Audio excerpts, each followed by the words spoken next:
about zombies.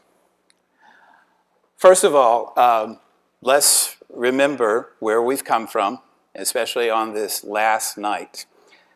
We talked about how to make a god and how to make a monster. We invoked cognitive science, Freudian psychoanalysis, religious anthropology, all kinds of awesome stuff. And then we look, basically from there, we went through some world mythologies and texts to arrive roughly historically here at zombies, the uniquely American monster.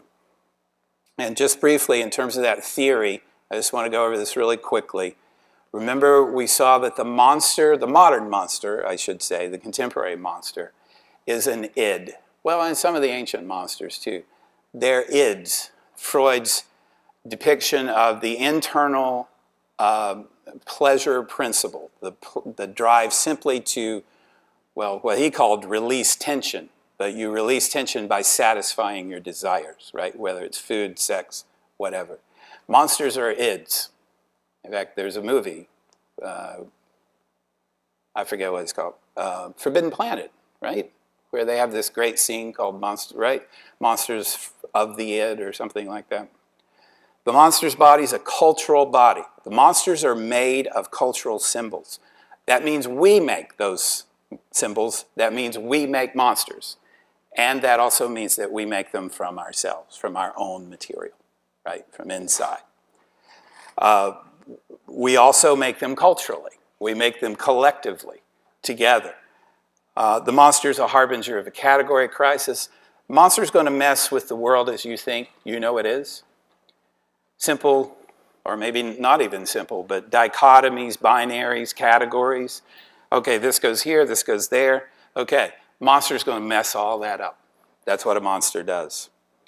Because the monster is different. The monster is outside of your categories, or in more than one of your categories. The monster symbolizes difference, what your categories don't account for. That's what the monster is. And my favorite, the fear of the monster is a kind of desire. We really love monsters, right? I mean, just look at the history of film. How much of it is about monsters? A lot. Why would we do that? Why would we scare ourselves right there, like that? Well, because that fear is also a kind of desire. And then the monster stands at the threshold of becoming. Something's about to change. That's when monsters appear. And remember, finally, the root word of monster is monstrum, as in demonstrate. The monster is showing you something. It's showing you yourself, your culture, and what you had forgotten or didn't want to see. Zombies.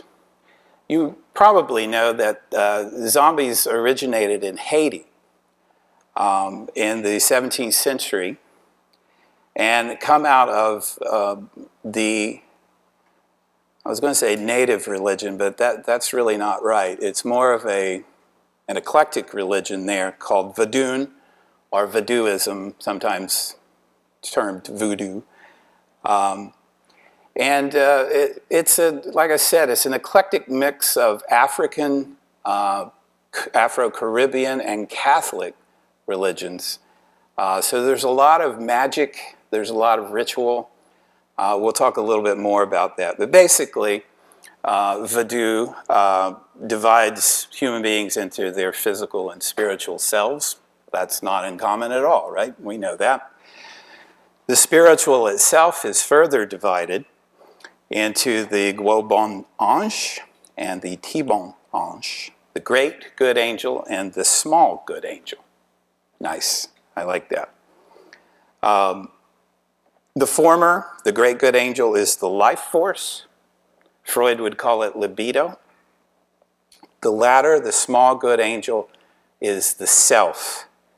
Your unique memories, experiences, and idiosyncrasies. What makes you unique in the world.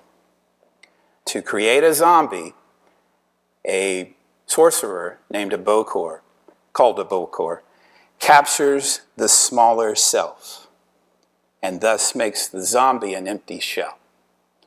There are pretty amazing stories of anthropologists going to Haiti and accidentally buying people's souls because the Bokor had put this soul in a jar, and he's at a stand, and oh, that's a beautiful jar. Oh, would you like it?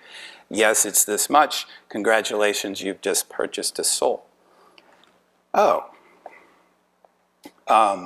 So right, the life force, the self. So right, a zombie means that your lesser self, your uniqueness, your memories, has been captured. Now, what you may not know is that the zombie phenomenon in Haiti comes out of a toxic mix of slavery, colonialism, brutality, and magic. The U.S. occupied Haiti from 1915 to 1934, part of its destined nation identity, by the way. And before that, Columbus landed on a large island in the Caribbean called Hispaniola, which is now Haiti. The western side is Haiti. The right side is the DR, the Dominican Republic. It's this nexus. It has been a nexus for centuries of horror and brutality and invasion and everything bad. It's a toxic mix. So, in Voodoo and in Haiti, there's a high god. We talked a little bit about this in the World Religions course. A high god is a god who creates and withdraws. The god creates the world, then really doesn't have anything else to do with it. It's a very interesting concept, often found in Africa, sub-Saharan Africa. There are always, in world religions, if you have a single deity, there's always intermediate deities, because it's just, you can't really worship a high god. He's not there. And so you create these intermediate deities, and in Haiti, these are called the Loa.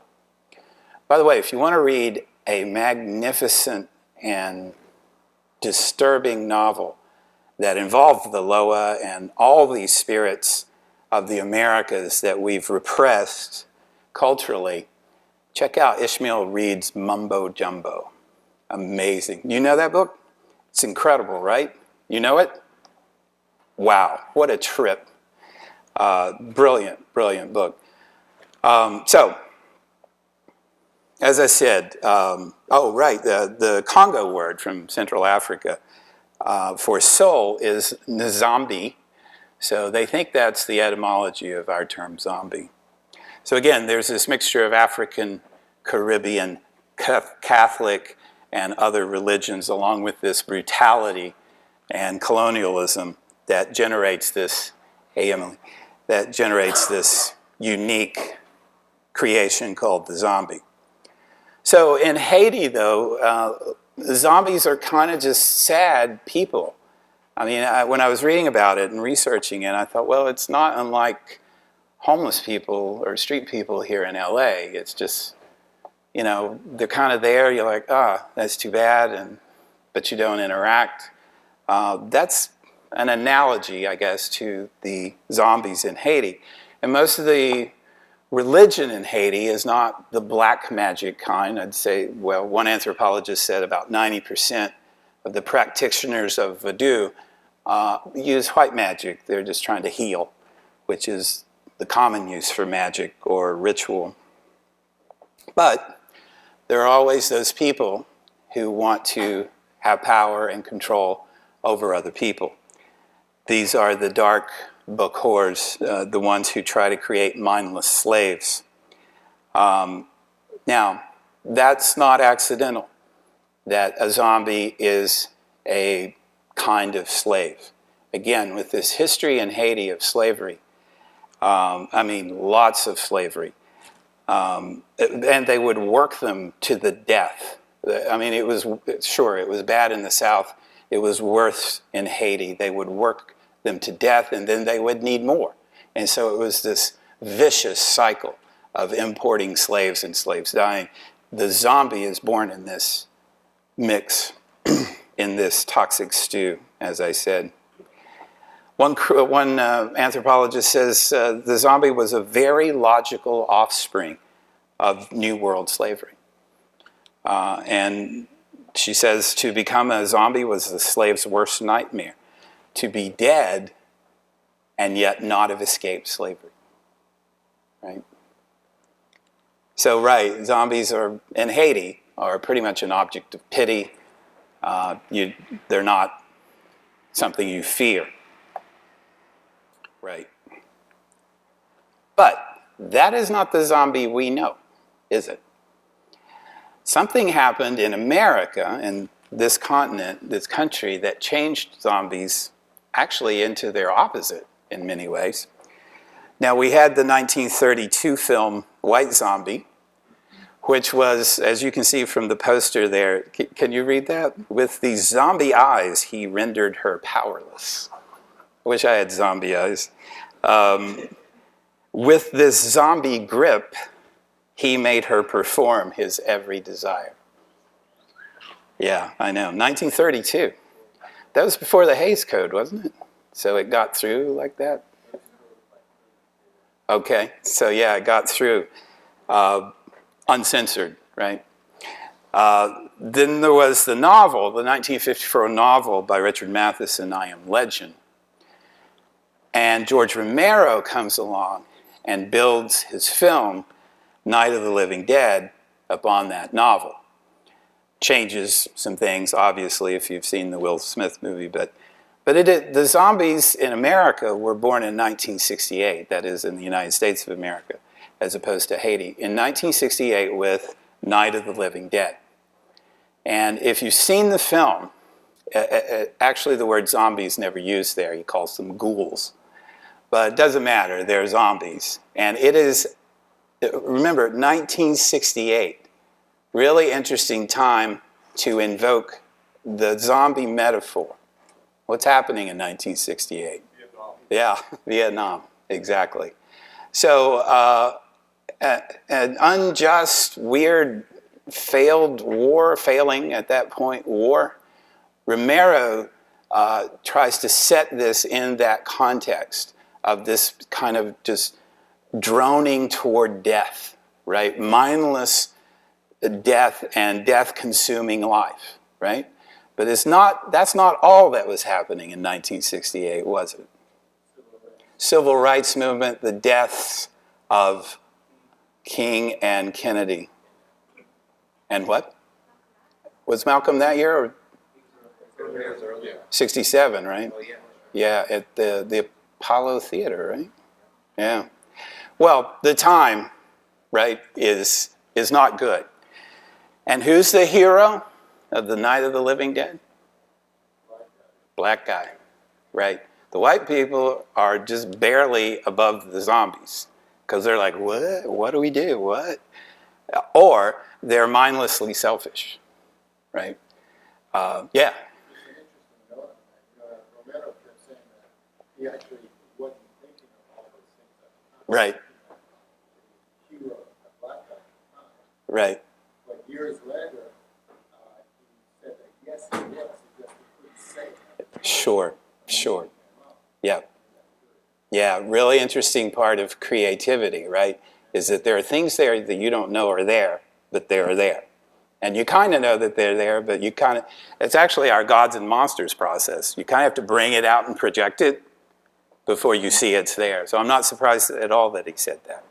And then, of course, once he saw it, he's like, I've got a franchise, right? And so the Dawn of the Dead, 1978, remade in 2004, takes place where? Anybody remember? Shopping mall. Shopping mall, right? How perfect. How do you tell the zombies from the customers, right? What's the point? American consumerism, right? 1985, Day of the Dead, 2002, 28 days later, then of course The Walking Dead. That's just a kind of peak moments in zombie film history. Here are some films that are not on the list. Zombies on Broadway, Creature with the Atom Brain, The earth dies screaming. I like that one. The incredibly strange creatures who stopped living and became mixed up zombies. Somebody needs an editor. Children shouldn't play with dead things. A virgin among the living dead. And then probably the sequel, Erotic Nights of the Living Dead. Another favorite, Kiss Daddy Goodbye. I was a zombie for the FBI. Redneck Zombies. Nudist Colony of the Dead. Scooby-Doo on Zombie Island. That was a good movie. You saw it? It was a great movie. Okay. And finally, Gory, Gory, Hallelujah. Again, when we talked about Frankenstein, we mentioned that when a myth keeps replicating itself, however badly, it's still a myth. It's still present in our consciousness because it still means something. If it didn't mean anything, we wouldn't be using the symbol anymore, right? Even when we try to invert the symbol, ironically, it's because the symbol means something, right? You feel the need to invert it. You feel the need to satirize it or make a parody of it. So yeah, American zombies are really Cartesian zombies. And I'm sorry for that reference. It's Descartes who in 1601 said, you may have heard, I think, therefore I am, cogito ergo sum. So Descartes and others like him in the early 17th century were trying to figure out how we know. It's called epistemology in philosophy. How do we know? And Descartes goes through this unique process to determine how we know what we know.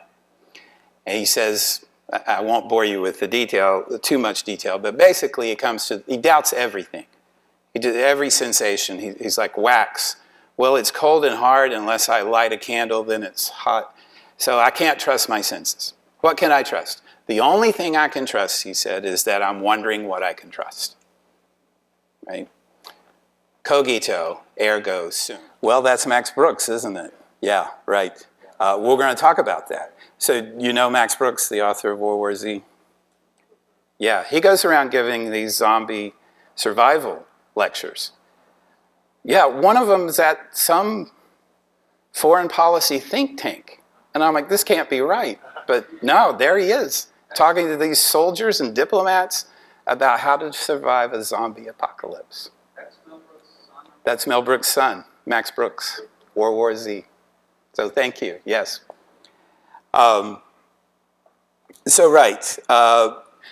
Descartes says, I think, therefore I am, and then he decides that the God, that he can't think of himself, and so God must have put that idea in his mind, and then he says, well, it's a good God, and so the world must exist. So that's a very strange epistemology, right? I mean, his mind exists, and God exists before his body exists, you see? And so there's this split. We call it the mind-body problem in philosophy. What's the connection between the mind-body? Well, there's not one, really. Descartes recognized he had a problem there, and so he said, oh, it's the pineal gland. Okay, well, that's a gland. Anyway, don't want to get into that. Zombies make us ask the question, what is a human being? Are we body? Are we mind? Are we the lesser spirit of Haitian voodoo? Are we our memories, our reflections, our bodies? Or are we the greater spirit? Are we the soul? What happens when they split apart? We don't see how they're connected exactly. We just know that they are. The body's kind of maybe a container for the soul. We don't know. But when they split apart, monsters are created. What is a human being? If they don't act like human beings, if they don't seem like human beings, except they do seem like human beings. So these zombies are catatonic, cannibalistic, and consumers, these American zombies. Haitian zombies lost their humanity by losing their agency, like in slavery. But the American zombies have lost their humanity a long time ago. This is nothing new. They've become slaves to culture. To culture. So consumerism, they find themselves at malls. They find themselves as soldiers, again, in American Zombies. And so the zombie becomes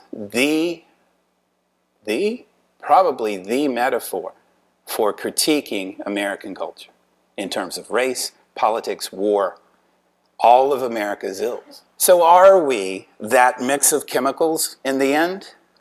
Is that who we are? I mean, change your testosterone, change your toxoplasmosis. What if you get Alzheimer's? Are you still the same person? This is why the zombie is such a powerful symbol for us, because it goes right to that crease between body and soul. And we like to keep them separate. Oh, well, you know, this person died. Oh, he's better off in heaven. Isn't that great? Yeah, except it's not quite like that, is it? I mean, it's a little more complicated. One of the interesting features, and this goes to your point too, about zombies is plausibility. This could happen. And in fact, again, do a Google search. The philosophers have now adopted a concept called P-zombie, which tries to get at some of these issues. But now there are zombie everything. Like if something's operating on its own, like a program or an app, it's a zombie app, right? It's become a dominant metaphor for us because it's plausible. Dracula is awesome, but not so plausible. Frankenstein, not so plausible, maybe more than ever, but zombies, yeah. You probably work with some zombies, right? What's the difference between Frankenstein, who was a constructed being, but displayed evidence of a Soul, yeah, right? yeah. And a zombie? A zombie has no soul, right? A zombie is pure id.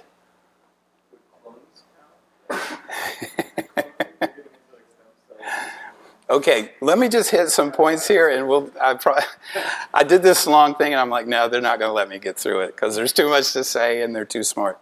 Okay, think about this. Just zombies are more plausible, a more plausible monster, right? All right. Zombies and virality. Charlie, you mentioned this, contagion. This is the thing. Zombies hit so many marks on our monster scale, right? Not just the otherness and stuff, but in terms of the threats they give us. So virality is one of them. So the contagion is almost always unknown or it's varied in Night of the Living Dead. I think they had passed by Venus or something, and remember this? And they had taken a lot of radiation. There's something like, it doesn't matter. The point is, it doesn't matter. Because the virus is already here. We can just give it a new name, but it's already here because the virus is death. And we all have it, right? I don't want to spoil The Walking Dead for you, but the great scene in the first season is when they take refuge in the CDC in Atlanta, and the scientist there whispers something into Rick's ear, and you don't hear what it is until later, but I'm going to tell you. It's that we all have it. We're all zombies. It's just a matter of time. We're all going to die. It's just a matter of time. Cannibalism. There's another one, right? Cannibalism. What is that about? That's the universal taboo, right? According to Freud and some anthropologists. That and incest. Cannibalism, right? That is just like the worst possible thing, is to eat another human being. Except that is all that a zombie can eat, right? Brains. I want your brain, or the rest of you, depending on which kind of zombie it is. And then the cannibalism leads to the contagion. That's genius. That's also real life. whether it's Ebola, AIDS, any of these diseases, because we are a virus. Look at the history of the Earth and chart the human population growth. It's a virus. We're a virus, right? Ask the other animals or plants. We're a virus. We've taken over the Earth. We're parasites. Transmission is possible because we're so much alike. If we were so different, right, there wouldn't be a problem. But we are the same species as a zombie. That's why the virus is transmitted. Interesting, there's, in terms of society, what the zombie does is reconfigure risk, right? It reconfigures the risk groups. Think about that. That is at the heart of every zombie movie. Reconfiguring the risk groups. Who's at the mall in Dawn of the Dead?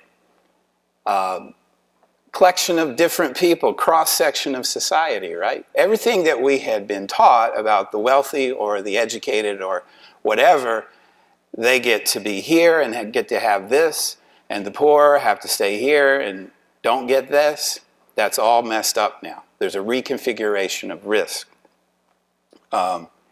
As one critic says, various forms of wealth, power, and other resources can make the likelihood of infection significantly lower for the more privileged members of a society. But in zombie films, several factors come into play: social density, social isolation, access to social networks, and access to valuable resources. Just watch The Walking Dead.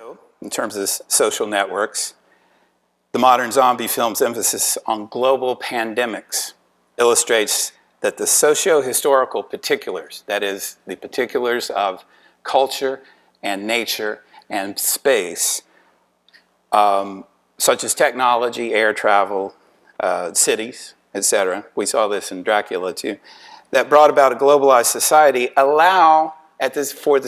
as it allows for the rapid transmission of communication and yourself, it also allows for the rapid transmission of the contagion. Right? So it's a deep embedded critique of culture, right? Capitalism is the virus in these films. Now, what I really want to talk about tonight is a theoretical concept that the zombie engages.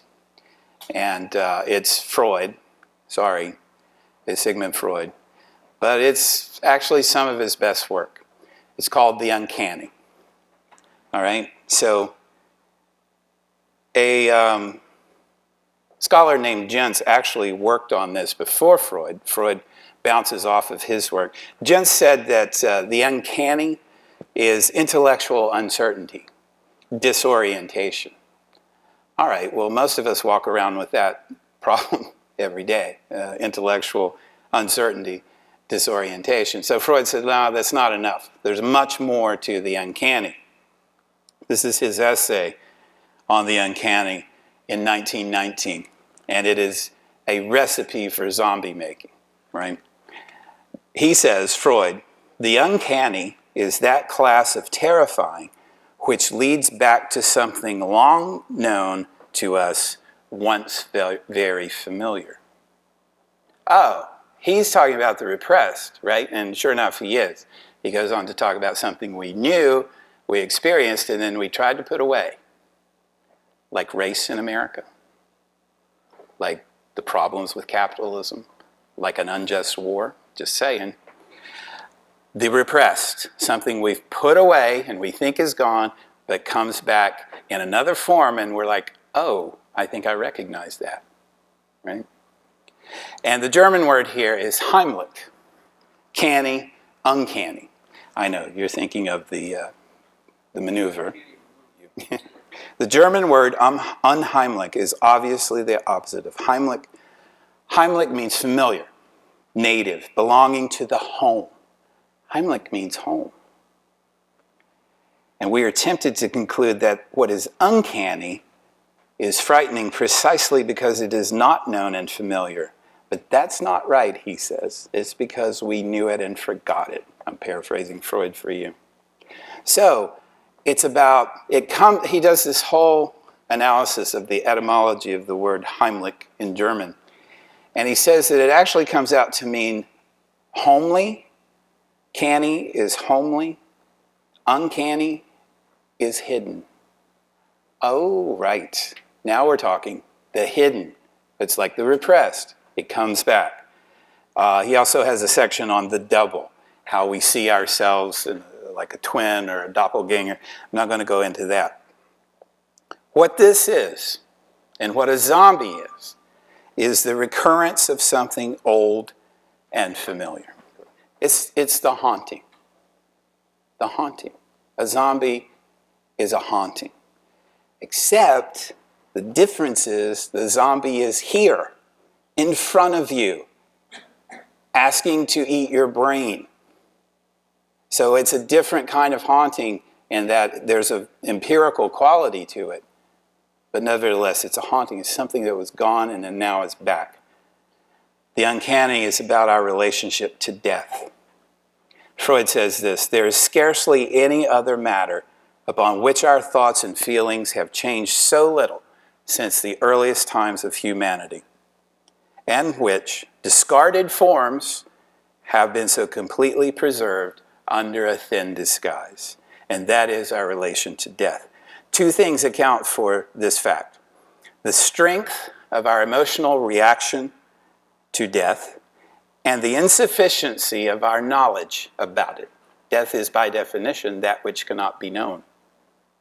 Right? You cannot experience death by definition, because death is the cessation of experience. All right, so here's why I think zombies are so powerful. It's the return of the repressed. It's the hidden made visible. But it's also the collapse of the imagination and the real. So monsters live and breathe and thrive in our imaginations, right? Except a zombie isn't in our imagination. I mean, it is technically, but it looks too much like us. It is us. We recognize ourselves in the zombie. And so we don't get to say, oh, that's a made-up thing, like a Frankenstein or a Dracula. No, I'm looking in the mirror when I look at a zombie. And interestingly, he also has a thing on woman as the uncanny, but I don't want to get into that. Fiction and film, of course, are the home of the uncanny, right? Like a dream, right? How does your unconscious express itself? Well, in ways that your conscious mind won't stop it. So through dreams, especially. When the conscious mind is asleep, here comes the unconscious. Film is just a cultural unconscious projected onto a screen. It's not just that, it's that in great detail and complexity. Remember Joseph Campbell? Myth is the dream of the culture. It's the collective dream of the culture. Interestingly, too, for zombies to work, they have to be in realistic settings. Right? So try to put a zombie in a fantasy world.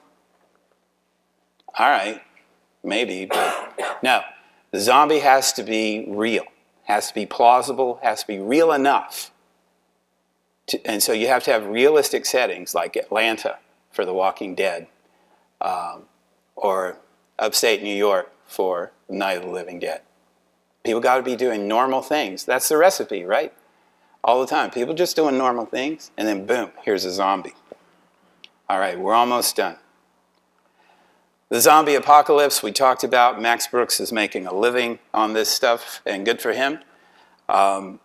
So yeah, that's the other thing. You've got contagion, you've got death, you've got cannibalism, you've got the uncanny. It's also an apocalypse. Oh my God, you're hitting all our pleasure centers for gods and monsters, right? Calm down. People like to see zombies everywhere. There's a whole thing of Jesus as zombie.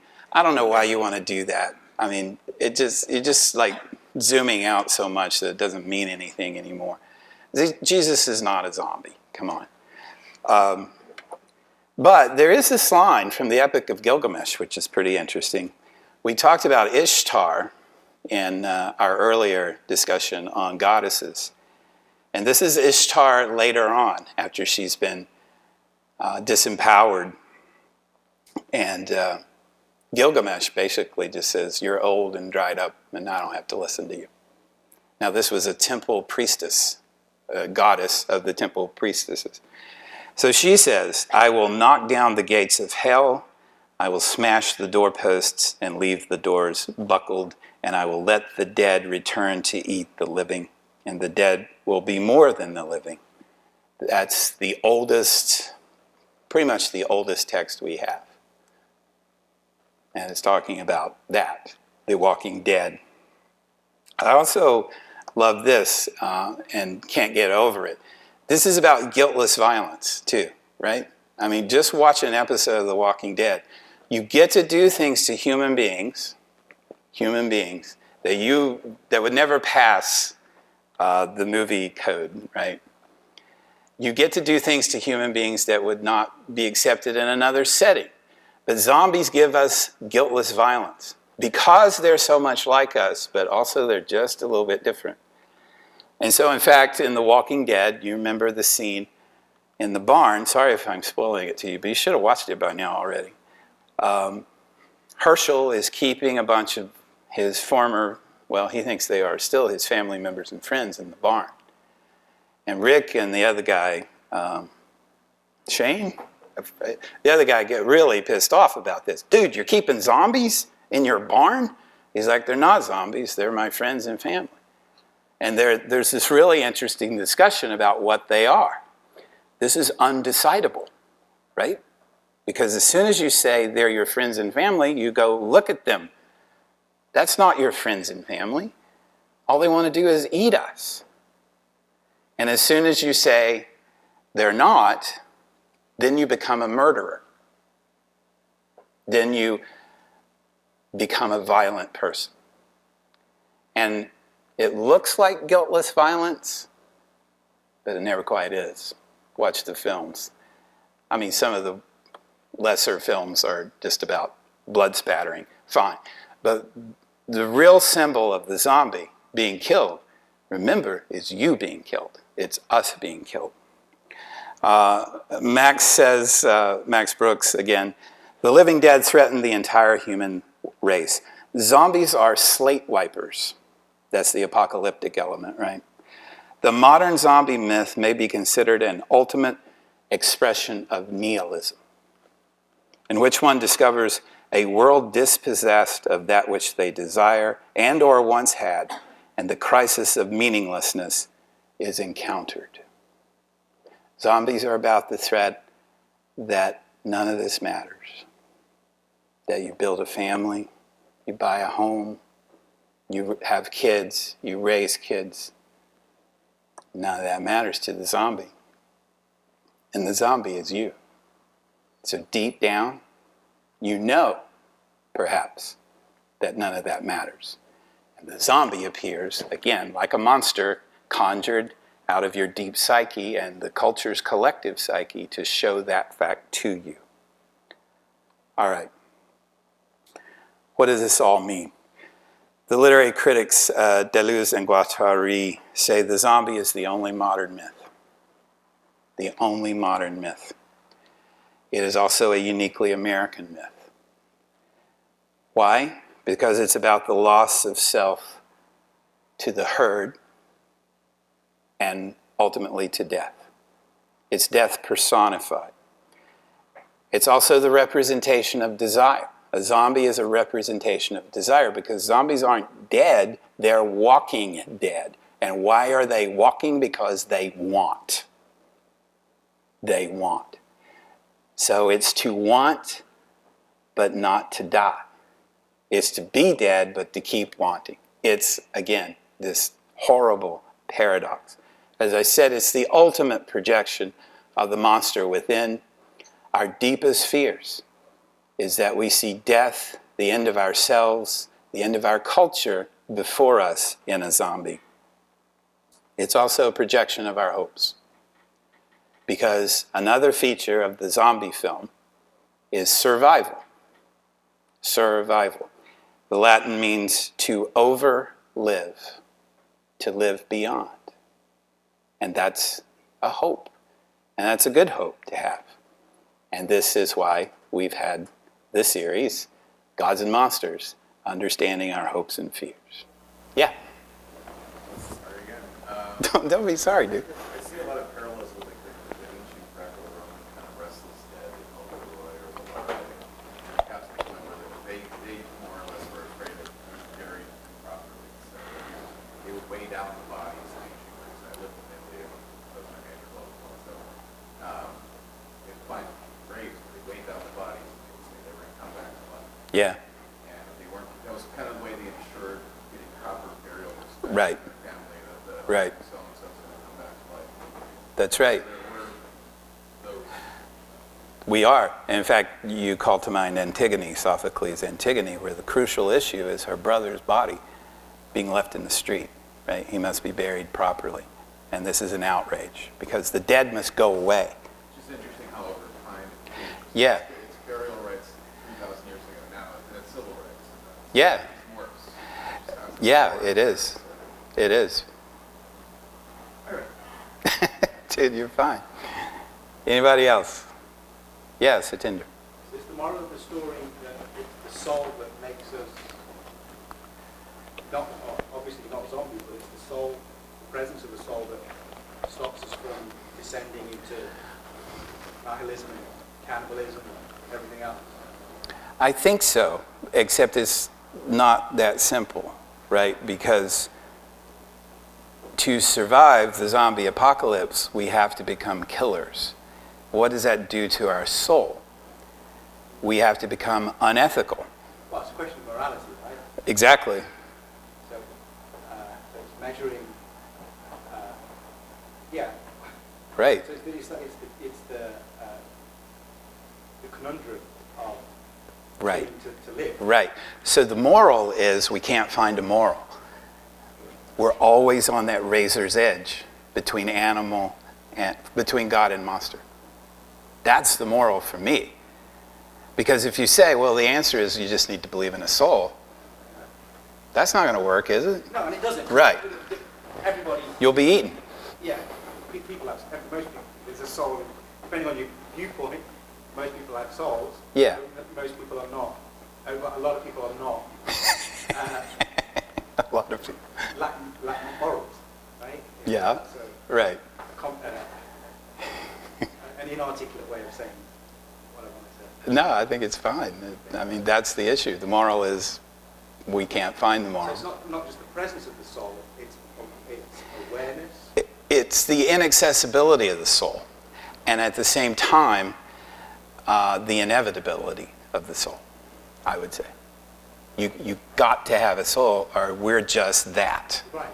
That's what I'm. And yet, I can't tell you what that soul is, and I can't find it.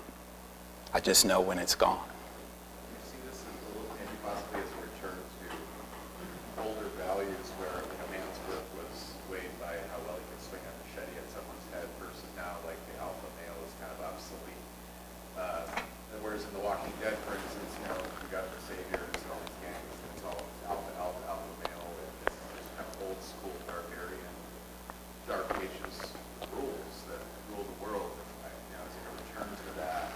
Like a desire, maybe a desire to return to that, kind of like the slave queen. It's all go back to the evil. Well, it's an interesting point about The Walking Dead in particular. This is Robert Kirkman's graphic novels, by the way, that became the series, because the protagonist, the hero, was what? What was he before he became the leader? He was a sheriff. So that's a perfect illustration of the world change, the paradigm shift. A small town, he's in a small town, I think, yeah. Small town sheriff now becomes the best killer in the world, because this is the new world. Okay, fine, it's a new world, we need new skills, we need new behaviors. What happened to my soul in that process? Because the soul was a little more permanent than I didn't think my soul could change that quickly, right? Based on circumstances. Don't we define a soul as something apart from circumstances? Something that exists perhaps forever, but certainly longer than the apocalypse or than the zombie attack. I don't know, right? Yeah. Can we perceive zombies as tool for human evolution? I knew you were going to say that. But I'm going to let you explain that. So go ahead. What do you mean? Oh, I mean human experience evolution, because either evolve or evolve, right? You mean species evolution? Or just the experience itself. Oh, You mean individual evolution? could be, yeah. So Rick has evolved in The Walking Dead? Into a survival. Is that evolution? Isn't that devolution? Isn't that going backwards? Because that's added experience. It kind of like refine what these characters are. Okay, well, it sure strips away the veneer. If that's what the veneer, yeah, the stuff where you say, If becoming more real is evolution, then it could be. I can see that. Yeah, I can see that. It's not evolution so much as adaptation. Oh, yeah. Yeah, because evolution implies yeah, and it's just change. Yeah. You had your hand up. Yes, I want to know how you thought that the mythology of zombies fits in with the mythology of ghosts. The spirit without the body, the body without the spirit. Yeah, that's a really interesting question. I was actually thinking about that in writing this in terms of Jesus.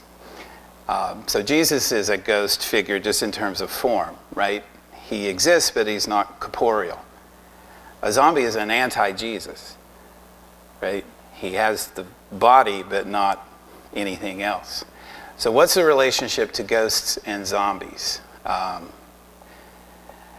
Well, that's interesting too, because again, in Haiti, zombies can be just benign, and ghosts can be benign. Do you think ghosts are benign, or do you think they're more evil? Casper seemed friendly enough. Yeah, but I have a feeling you weren't talking about Casper. To me, zombies and ghosts inspire very different types of fear. Same types? Different types. Different types. Zombies, to me, are just like these ugly creatures that Yeah. don't really make your skin crawl in the same way that Yeah. more ethereal spirits. Right. So the ghosts aren't uncanny. So there's nothing you recognize in a ghost. But in a zombie, it's a mirror image, and not a mirror image, it's not an exact image, but there's an uncanny feature to the zombie, I would say, that's not present in a ghost. A ghost is just almost like a memory or something ethereal by definition, a ghost, right? But a zombie is far too real. It's far too physical because that is the danger. Yeah. And is it more, in some ways it seems easier to attack the zombie because it's physical than it is to attack the ghost. Yeah, exactly. Because the zombie, again, exists on our realm. The zombie is of the same species. And so we have adapted to figure out the double tap. That's how we get rid of it. Double tap to the head, right? Or cut the head off. So yeah, zombies are far too much like us. And ghosts are not. Yeah. It seems like the discarded entities of the ghost, they can't hurt you, but they can make you hurt yourself. They can make you run out of a window and jump off a building, whereas a zombie can take a bite out of One puts his bodily harm in the other one because it's you. Fear makes you kill yourself. Psychological. Yeah, exactly. Yeah, ghost is psychological. Zombie is Like corporeal. You can face off a ghost, and if you've got the courage, You tell the ghost to leave. they'll leave. Yeah, Right. try telling a zombie to leave. Right? Yeah. All right, very interesting. Margo, Are there any zombie love stories? Or you were looking around. I thought you were going to say, are there any zombies here? like, are zombies capable of loving? Or No, how would they be capable of I loving? don't know. There was a recent movie.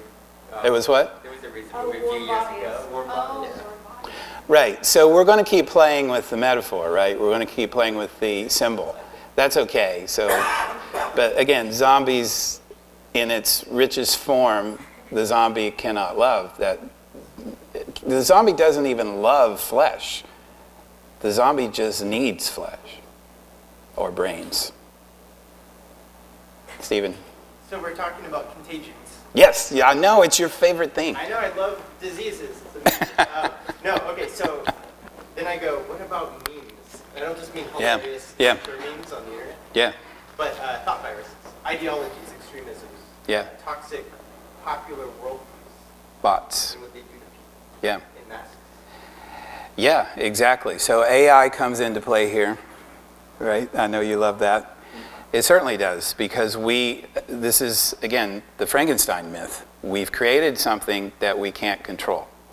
And so when it keeps operating on its own without us, it becomes zombie-like, right? If not a zombie altogether. So yeah, again, just do some basic research and you'll see that zombie is our favorite metaphor now. And it applies to memes and bots and all this, all the new technological developments.